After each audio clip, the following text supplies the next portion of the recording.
রায় দিছে, ওকে কার্যকর হবে নাকি? এই রায় তো কার্যকর হবে না। রামিসার বাবা যে চ্যালেঞ্জ দিয়েছিল সেই চ্যালেঞ্জে সরকার জিতেছে। এই যে রামিসার রায় হলো, এটির আসলে কি বিচার হবে?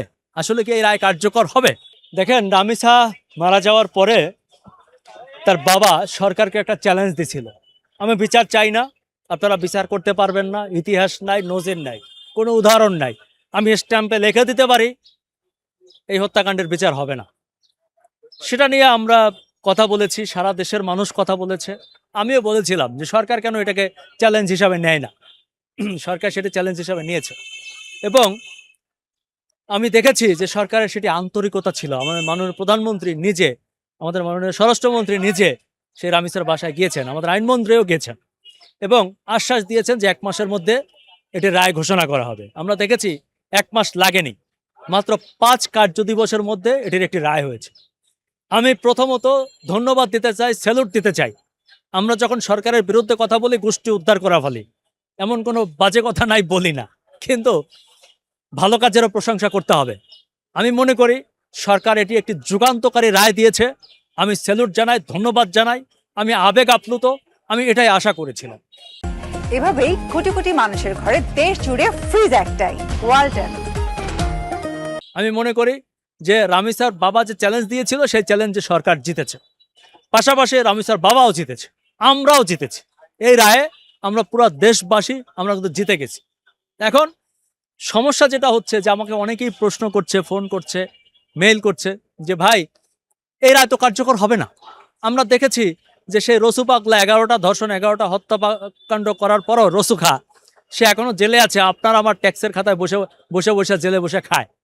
আমরা দেখেছি যে আসিয়া হত্যাকাণ্ড নিয়ে তুমুল আলোচনা হলো, আমাদের তখনকার উপদেষ্টারা হেলিকপ্টার নিয়ে মাগুরা চলে গেল, সেটির রায় হয়েছে। আজকে 1.5 বছর হয়ে গেছে, কার্যকর হচ্ছে না। এখন আজকে এই যে রামিসার রায় হলো, এটির আসলে কি বিচার হবে? আসলে কি এই রায় কার্যকর হবে? এটি অনেকেই বলছেন।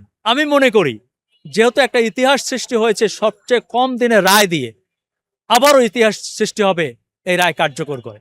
এই রায়ের মধ্যে আরেকটা খুব মজার ঘটনা আছে, ব্যাপার আছে, যেটা আমরা কখনো দেখিনি। আমরা জেনেছি, আমরা জানতাম, আপনি আমি, যে মানুষ অপরাধ করলে, খুন করলে তার শাস্তি মৃত্যুদণ্ড হয়, কিন্তু মৃত্যুদণ্ডের সাথে যে জরিমানা হয় এটা আমার জানা ছিল না।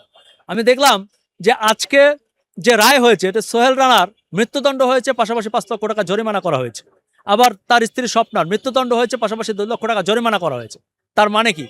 আপনি তো মরবেন, টাকা পয়সা দিয়া মরবেন।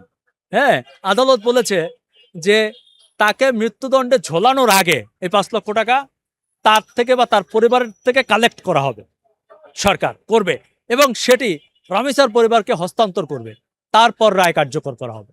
সেম স্বপ্নার ক্ষেত্রেও তাই, তার কাছ থেকে 2 লক্ষ টাকা আদায় করবে এবং তারপরে রায় কার্যকর করবে। তা এই যে একটা রায় এত সুন্দর, যুগান্তকারী, এটি এখন কার্যকর হলেই আমরা শান্তি পাই।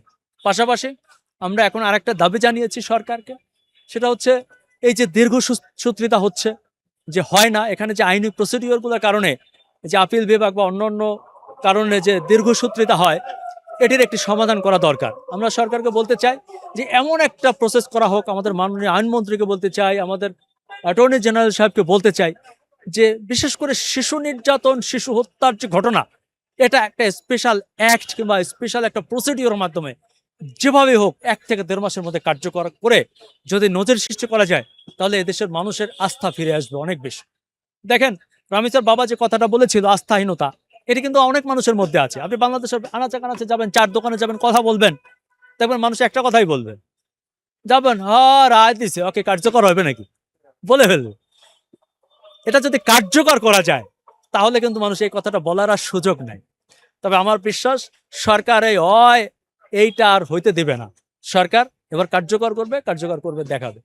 পাশাপাশি আমি এটাও বলতে চাই যে রামিসাকে যেমন আমরা সবার নিজের সন্তান মনে করে, সরকার নিজের সন্তান মনে করে সব দ্রুত কার্যকর হয়েছে। আমাদের দেশে প্রতিদিন এরকম 11টা ঘটনা ঘটে, কয়েক লাখ শিশু আমাদের নির্যাতিত হচ্ছে, এখনো হয়ে আছে, মামলা পেন্ডিংও আছে কয়েক লাখ। ঠিক আছে, এটাকে দ্রুত সমাধান করতে হবে, বিচার করতে হবে। যে ভাইরাল হলেই বিচার হয় এছাড়া হয় না, এখান থেকে একটু বের হতে হবে। ভাইরাল না হলেও যাতে রামিসার মতো সবাই বিচার পায়, এটি আমি সরকারের কাছে দাবি রাখছি আপনাদের মাধ্যমে। ধন্যবাদ।